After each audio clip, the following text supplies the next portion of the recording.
Alright, today we're testing a new Crestwave water pump. I want to thank the manufacturer for sending it to me. As you can see, I've got my setup here where I've got a battery charger and the pump and a 5-gallon bucket, and we're going to show you how long it takes to fill that bucket.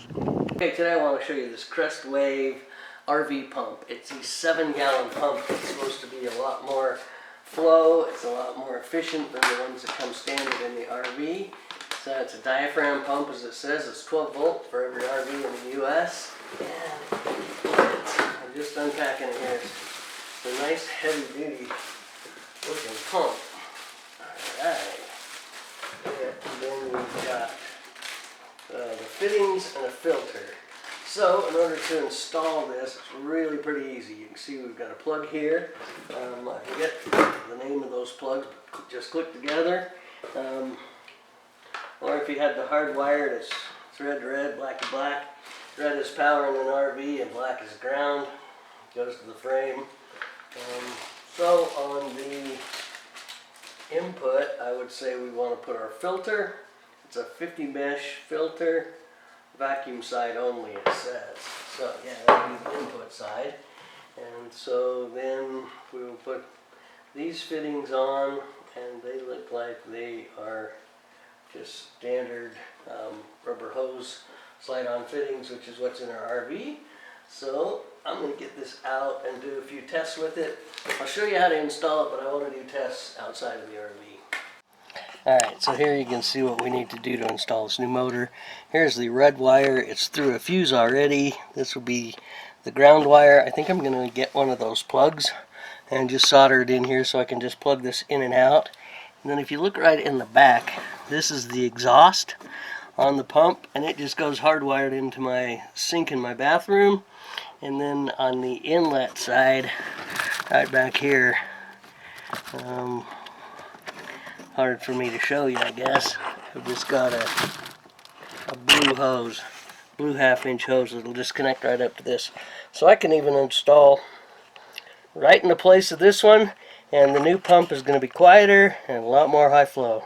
I'll show you the comparison. The motor on this is a lot bigger, a lot stronger than the one that's currently in my RV, and I'll show you how to install it. It's going to be pretty darn simple. It's just a matter of red to red, black to black, and then I saw the arrows for inflow and outflow right there. So I would want to tighten this on. And then another thing, this pump can be mounted horizontally or vertically.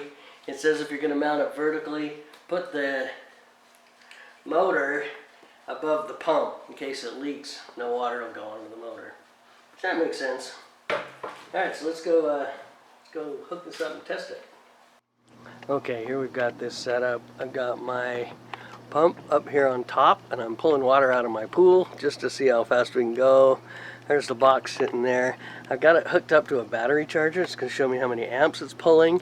And then I've got a 5-gallon bucket here, and we are going to see how fast it fills up a 5-gallon bucket. If it's 7 gallons per minute, we should be into it way less than a minute. So I've got my phone here ready to start it. 3, 2, 1, go. Okay, we're starting. Boy, that pump is quiet, and we are running right at 7 amps, 7.5 amps, which is what it says is the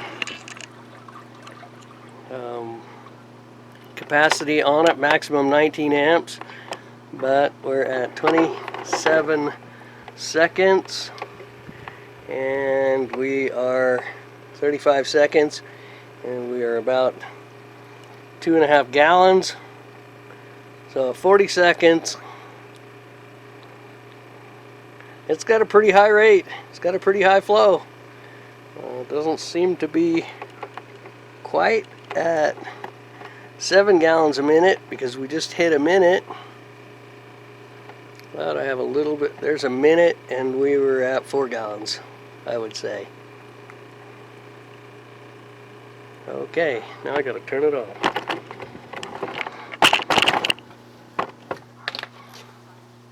Alright, well, I think that was a success.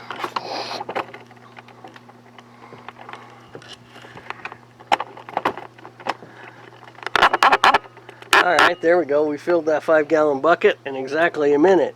So, I don't know if it has to do with the fact that I'm sucking water a couple of feet deep out of the pool.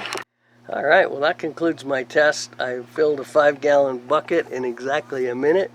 I'm sucking water about 2 feet deep out of a pool, so there's a lift there. And then I've got kind of a long piece of hose. But anyway, it ran 7 amps, and so I would believe that this has more capacity than the pump currently in my RV.